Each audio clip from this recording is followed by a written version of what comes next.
força-tarefa contra o crime organizado vai interligar polícias de São Paulo, Paraná e Mato Grosso do Sul. O Ministério da Previdência anuncia intervenção no maior fundo de pensão do país, a Prevido, funcionários do Banco do Brasil. Seleção brasileira estreia com vitória dramática de 2-1 contra a Turquia. Gol da vitória veio no final do jogo graças a pênalti providencial.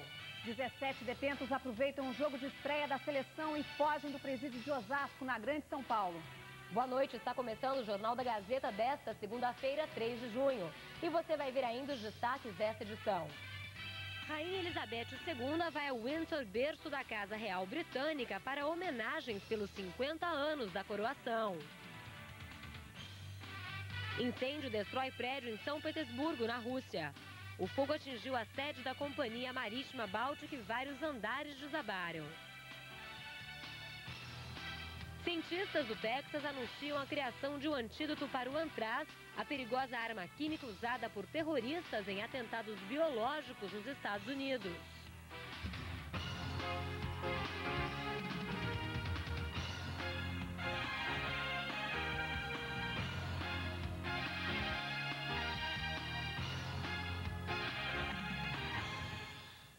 Foi uma vitória, Luiz Felipe Scolari, com susto, mas com garra. Com erros, mas com superação.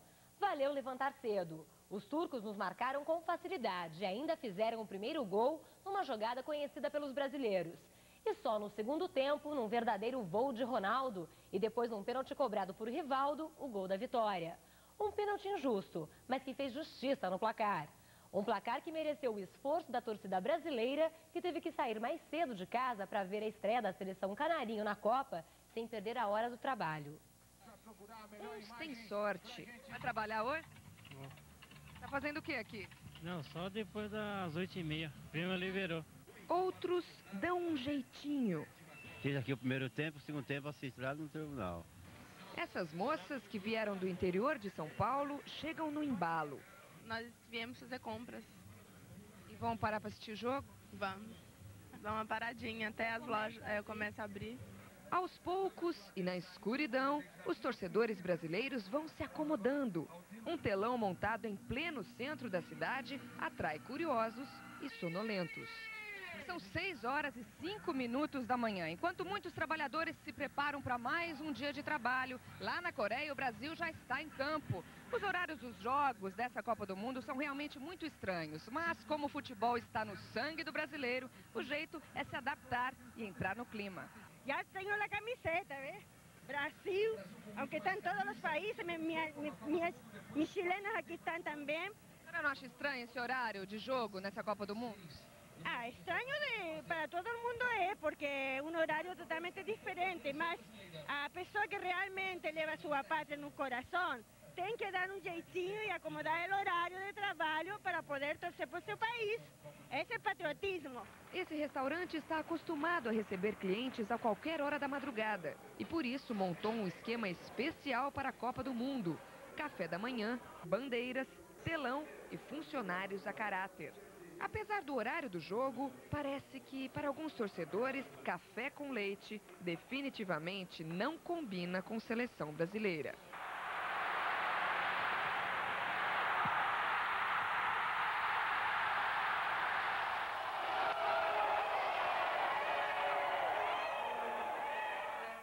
A estreia do Brasil com vitória não poderia ter sido melhor também para os lojistas.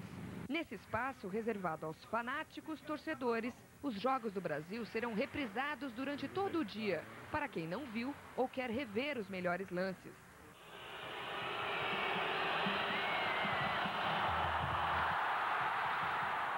Há camisas de todos os tipos e tamanhos. E até produtos que têm tudo a ver com a Copa do Mundo e com o Dia dos Namorados que se aproxima. Aqui, a procura por tudo que é verde e amarelo já triplicou nos dias que antecederam ao Mundial. Imaginem se o Brasil continuar nesse pique.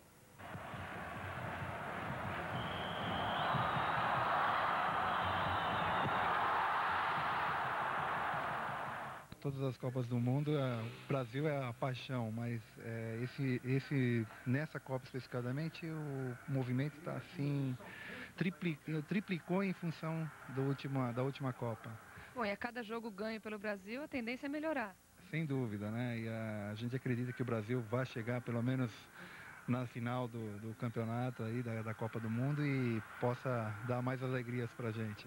Pênalti, pênalti, pênalti, pênalti, pênalti. Cadê o pênalti que não deram pra gente no primeiro tempo?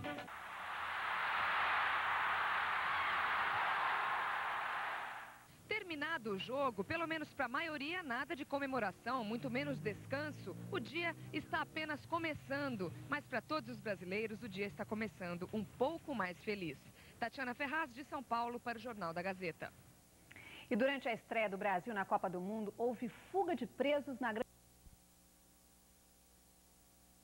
Enfrentar o céu e, ao mesmo tempo, atormentar a vida do Corpo de Bombeiros.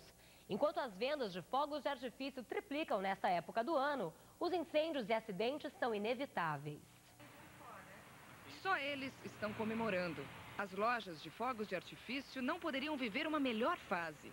Copa do Mundo e festas juninas acontecendo ao mesmo tempo prometem triplicar as vendas de todo o tipo de pirotecnia. Rojões de pequeno, médio e grande porte. Das tradicionais biribinhas aos grandes estrondos. Tudo faz parte da festa, menos os possíveis acidentes. Nas caixas, as instruções são claras. Colocar um rojão dentro do outro, esticar bem o braço, abrir a boca para proteger os ouvidos e pronto. Escutar os estouros são e salvo. Mas na prática não é bem assim. Mesmo tomando todos os cuidados necessários, os acidentes acontecem e por vários motivos. Dependendo da estocagem do produto, a pessoa tem que ter muito cuidado. Às vezes a pessoa coloca e deixa pegar umidade, pode apresentar problemas. Então tem sempre que estar colocando em local seco. Eu não aconselho a pessoa a comprar em farol, que é muito perigoso. A pessoa pode estar comprando um produto que não tenha procedência. O comércio de fogos de artifício é controlado, entre outros, pelo próprio Exército Brasileiro. Desde a fabricação até o armazenamento e circulação, tudo deve seguir rígidas normas de segurança, que nem sempre são respeitadas. Quem vê bem de perto o estrago que podem causar os fogos, quer distância deles. O cirurgião plástico Roberto Ribeiro atende em média 2 casos por semana, às vezes com sequelas irreparáveis. Vai soltar um rojão. O rojão sai pelo lado de baixo, não por cima, então dá uma queimadura na hora da passagem do rojão pela mão, posso até lembrar casos de amputação de dedos que tem que reimplantar. Então, nesses casos, assim, a pessoa tem que botar o dedo, o membro num saco com gelo e trazer o mais rápido possível para o hospital para ser feita uma microcirurgia e tentar reimplantar esses dedos. Nunca ficar olhando na saída do rojão, porque se tiver faíscas, não causarem lesões de globo ocular, levando até casos de cegueira com extração total do olho, do globo ocular. Então, é casos muito graves que a gente já viu de explosão por fogos de artifício nessa época do ano. O Exército Brasileiro conta 38 acidentes em depósitos de fogos de artifício, deixando 81 mortos e 68 feridos entre os anos de 99 e 2002. Os números do Corpo de Bombeiros do Estado de São Paulo também são alarmantes. 250 incêndios por ano causados por fogos de artifício e também pela soltura de balões. Mas por que nem os números, nem as tristes estatísticas são suficientes para convencer as pessoas de que por trás dos grandes espetáculos do céu existem as tragédias aqui na Terra? A questão de 5 anos atrás, a explosão de uma loja que comercializava fogos de artifício aqui em Pirituba. Houve várias mortes, inclusive várias casas destruídas, quase o quarteirão todo destruído. E mais recentemente, o ano passado, na freguesia do Ó, nós tivemos a morte de 8 rapazes que faziam parte de um grupo de baloeiros e quando eles estavam montando a cangalha do balão, houve uma faísca e entrou em combustão tudo aquilo. Além dos fogos, os balões também costumam deixar o Corpo de Bombeiros de cabelo em pé nesta época do ano. Aqui onde são atendidas as chamadas, o trabalho dobra nos meses de junho e julho. Explosões e focos de incêndio causados por balões são frequentes, apesar das intermináveis campanhas de prevenção. Os bombeiros pouco podem fazer para prevenir acidentes. Apenas treinam para atender cada vez melhor as ocorrências, enquanto aguardam que a própria população se conscientize do perigo que um pequeno prazer pode representar. Eu acredito aqui que no Brasil seja um problema cultural. Há muitos anos essa prática já é observada há muitos anos. Alertar os pais para evitar que as crianças, os seus filhos, comecem nessa prática já desde criança, né? Desde pequenos. Porque dessa forma, quem sabe, quando adultos, teremos menos pessoas praticando esse tipo de procedimento. Quem souber da fabricação, venda ou armazenamento de fogos de artifício, bem como de grupos de baloeiros, pode ligar para o Disque Denúncia. O telefone é o 0800 15 63 15. Tatiana Ferraz, de São Paulo, para o Jornal da Gazeta. Polícia colombiana destrói plantações.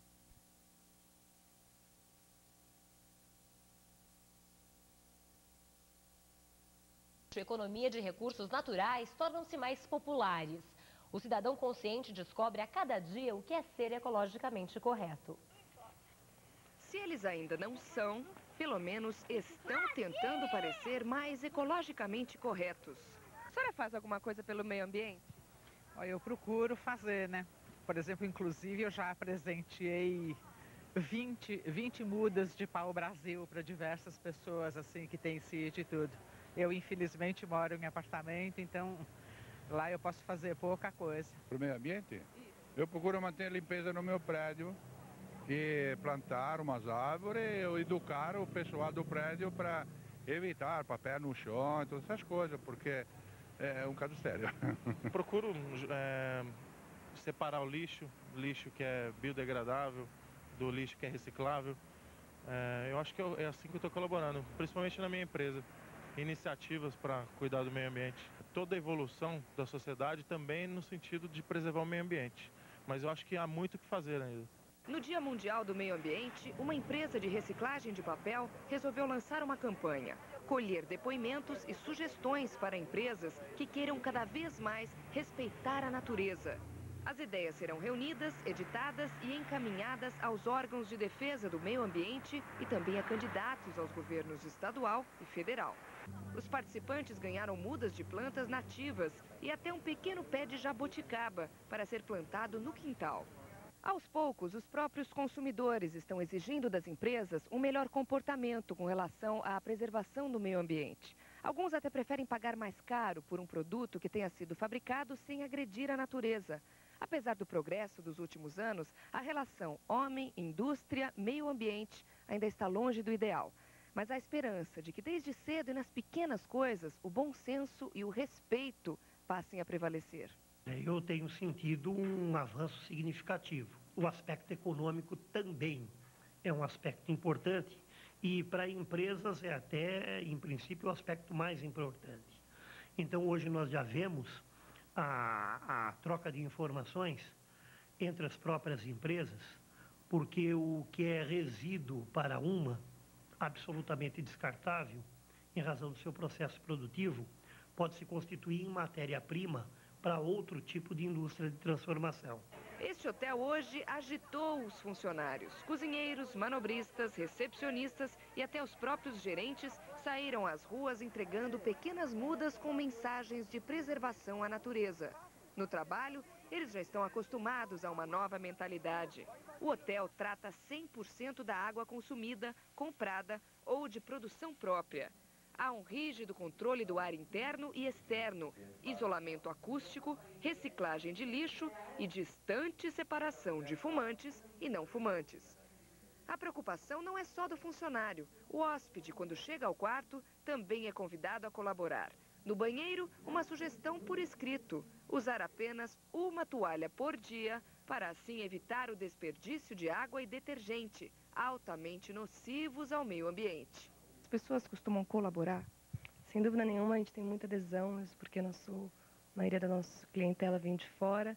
Isso é uma coisa cultural deles, desde que tiveram essa educação. Então a gente não tem problema nenhum com toda a colaboração que a gente pode contar do hóspede. A maior dificuldade seguramente é a parte de comportamento, quer dizer, a conscientização e a falta de cultura para essa conscientização, né? O trabalho na parte de engenharia é custoso, mas é relativamente simples. No Dia Mundial do Meio Ambiente, a cinzenta cidade de São Paulo ganhou um pouco mais de cor. e uma pequena semente de conscientização. Tatiana Ferraz, de São Paulo, para o Jornal da Gazeta. Cantor Belo se entrega à polícia do Rio de Janeiro depois de uma semana fora de ônibus em São Paulo. A insegurança nos coletivos é uma das conclusões de uma pesquisa feita pela Associação Nacional de Transportes Públicos. A imagem que o usuário tem do transporte de massa está longe de ser a ideal. De um lado, quem precisa dele. Como é que foi o assalto? Eles abordaram, roubaram o cobrador, né? Assaltaram o cobrador e pediram meu tênis. De outro, os que trabalham nele. Você já foi assaltado em ponto de ônibus ou dentro do ônibus? Dentro do ônibus eu não conto às vezes. Como é que foi? Aí foi um Deus me acuda. Eu sou cobrador de ônibus e só nunca fizeram bater em mim. Mas o resto, o que eles pensam de fazer com a gente e os passageiros é uma coisa fora de sério. Afinal, que imagem o usuário faz do transporte público em São Paulo? Este foi o tema de uma pesquisa apresentada hoje pela Associação Nacional de Transportes Públicos a proprietários de empresas, autoridades e sindicalistas vindos de várias partes do Brasil. Entre os temas abordados estão as principais reivindicações dos passageiros, como perder menos tempo entre as paradas, ser bem tratado pelos funcionários e chegar inteiro ao local de destino. O metrô continua sendo o meio que mais agrada, mas poucos moram próximo às estações. Os trens, sempre lotados, estão longe de serem bem avaliados. E os ônibus, usados pela grande maioria, apresentam cada dia mais problemas. Quem pode, acaba optando por outras maneiras de se chegar ao trabalho, o que começa a preocupar os donos das empresas. Nesses últimos anos, houve uma diminuição muito grande do número de pessoas que usam ônibus em São Paulo. E as nossas pesquisas de comportamento mostram também que a população reconhece no ônibus o único sistema que leva ele a todos os lugares. O usuário precisa ser tratado de uma forma que ele não passe para outros meios de transporte. Existe a concorrência do automóvel, existe a concorrência da lotação, até mesmo a concorrência do telefone quando se precisa fazer uma compra. Até a última pesquisa, a principal preocupação do usuário era com relação ao tempo de espera no ponto de ônibus, mas hoje a coisa mudou. O usuário entra no ônibus, passa pela catraca e se por um acaso conseguir um lugar para sentar, só tem uma preocupação até chegar ao destino: o medo dos acidentes e principalmente dos assaltos durante o trajeto.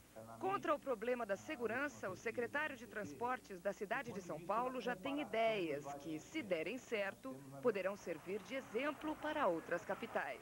Reduzir o número de valores dentro do ônibus, quer dizer, nós vamos passar a trabalhar com cartão eletrônico, né, um cartão eletrônico que permite a transação sem a presença de dinheiro. Em segundo lugar, nós também vamos começar a testar esse ano um modelo de radiocomunicação nos ônibus, o que vai permitir ao motorista e ao cobrador informar a uma central de controle caso esteja ocorrendo algum problema. E a outra questão, que nós também vamos dar início a um processo de treinamento de motoristas e cobradores para que eles saibam atuar, inclusive nas questões de segurança. Enquanto o poder público e as empresas fazem a parte deles, ficam algumas dicas aos passageiros. Carregue sempre o dinheiro da passagem em separado. Nunca tenha em mãos objetos de valor, talões de cheque ou cartões de banco. E procure andar sempre acompanhado. São medidas que podem evitar uma abordagem, ou pelo menos diminuir as perdas no caso de um assalto. Tatiana Ferraz, de São Paulo, para o Jornal da Gazeta. Desastre no Peru. Alpinistas morrem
a China por 4-0, com gols de Ronaldo, Rivaldo, Ronaldinho e Roberto Carlos.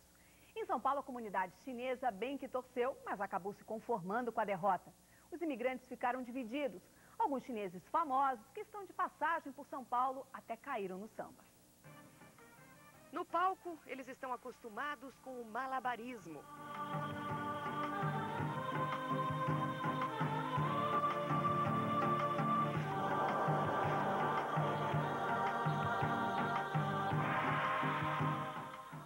Mas, no gramado, ainda tem um pouco que aprender. Também pudera. Pegar o time do Brasil logo no início da Copa não é tarefa fácil. Reunidos em uma casa de espetáculos, onde se apresentam durante o fim de semana, os integrantes do Circo Imperial da China assistiram a partida bem ao lado dos brasileiros. Os chineses estavam animados, até que aconteceu o primeiro, depois o segundo, o terceiro e, finalmente, o quarto gol do Brasil. Com pouca tradição em futebol, a China até que fez bonito. Os jogadores correram bastante e criaram algumas oportunidades de gol.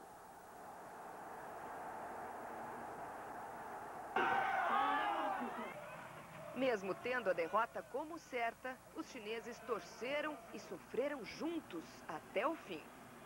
Ao final da partida, até eles se renderam ao samba e à festa brasileira. Foi uma mistura de malabarismo chinês com ginga brasileira.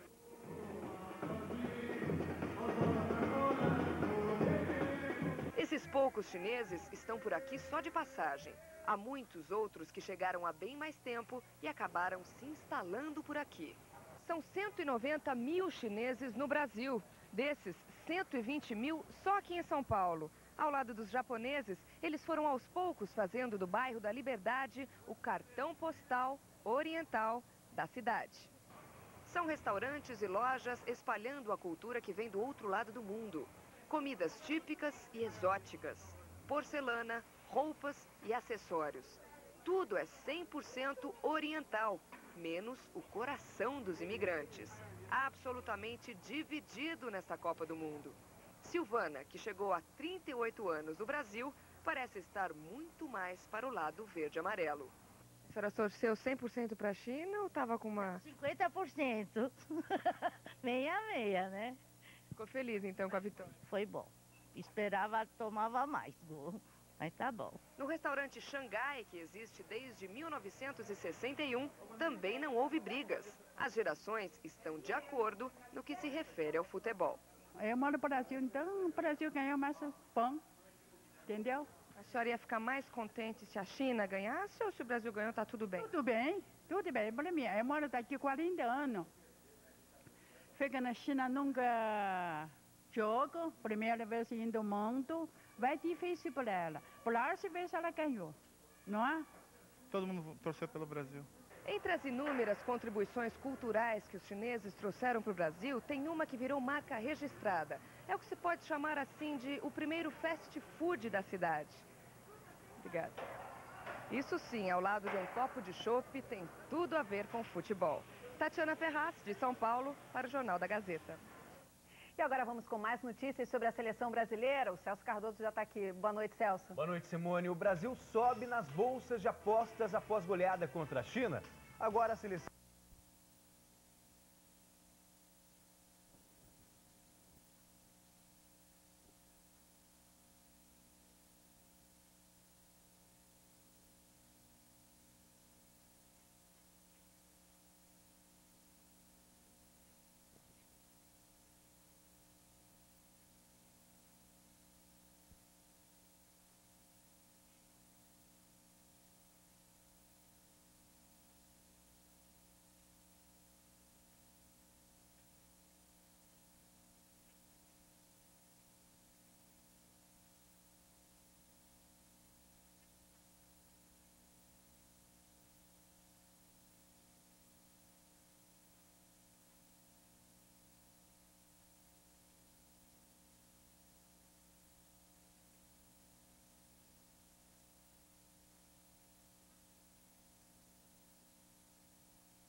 fiscalização do comércio.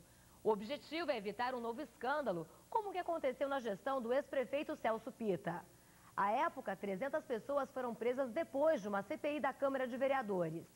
Dessa vez, a Prefeitura vai se unir a órgãos estaduais e federais com um único e difícil objetivo: acabar de vez com a chamada máfia dos fiscais. Quem trabalha com a fiscalização do comércio de São Paulo e está envolvido com a corrupção pode começar a tremer. Pelo menos é o que promete a Prefeitura da cidade. É que começou esta semana a Força-Tarefa Permanente Integrada, que pretende encontrar e punir todo e qualquer tipo de irregularidade envolvendo extorsão e comércio de mercadorias ilegais. Josefa Araújo, presidente do Sindicato dos Ambulantes, está otimista. Para ela, houve muitos progressos, principalmente no que se refere a novos espaços para trabalhar.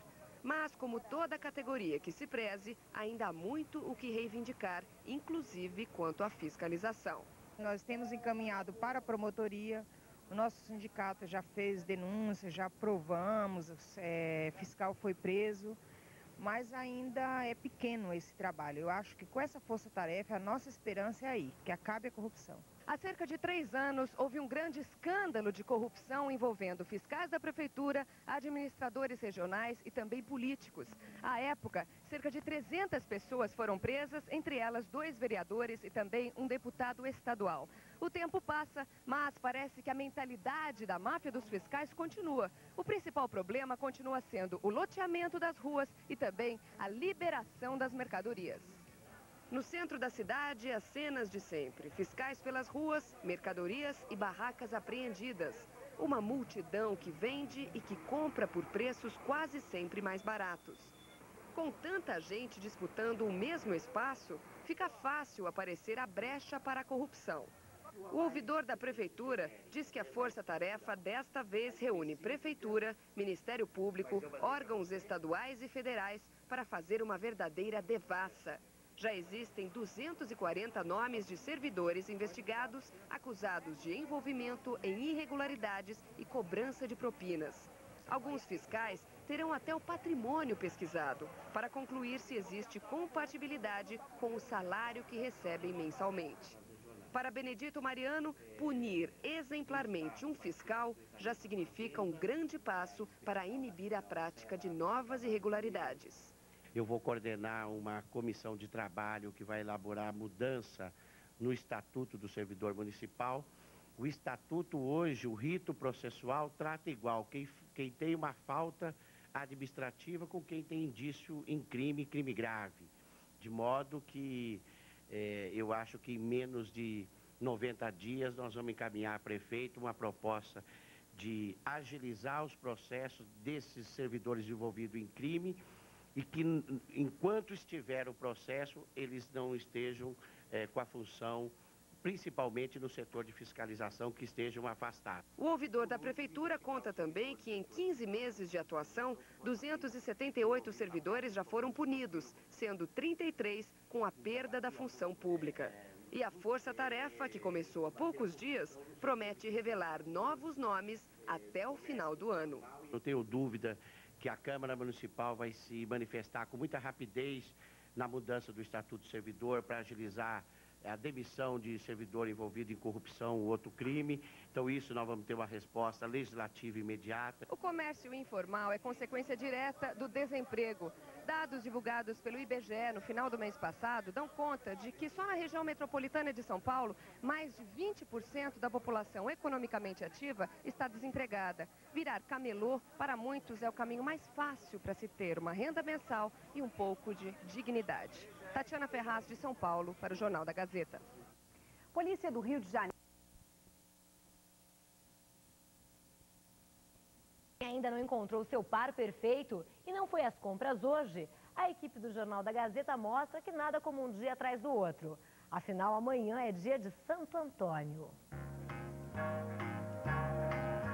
É a 4ª data do ano em número de vendas. Só perde para o Dia das Mães, Natal e Dia das Crianças. Apesar da crise, o amor está em primeiro lugar e, pelo jeito, vale a pena investir. Já comprou? Já comprei. E gastou muito ou gastou mais ou menos? Não, gastei o limite que eu podia, não foi muito, não. Ela merece sempre bastante, né? Precisa ver as possibilidades. Gastar mais ou menos. Ela merece? Claro. Para os lojistas, é uma data em ascensão.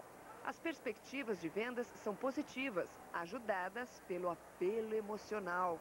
Na pior das hipóteses, nós vamos ficar igual ao ano passado, porque o brasileiro é carinhoso, é sentimental. Eu acredito que vão ser presentinhos pequenos e beijos enormes.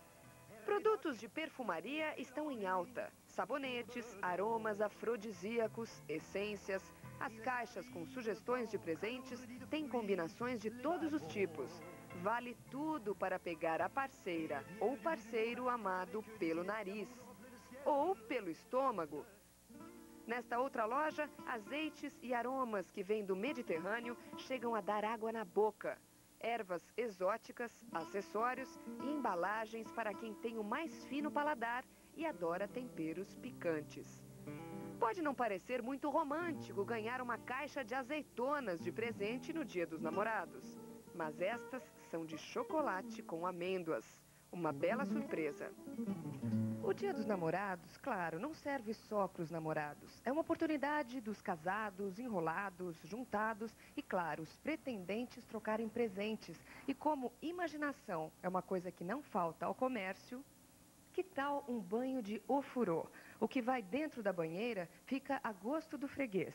Pode ser alecrim misturado com calêndula e camomila para relaxar, pedaços de laranja para revitalizar e, lógico, o mais oportuno para este 12 de junho, ervas afrodisíacas à luz de velas. Tudo é preparado com ervas frescas e infusões. A água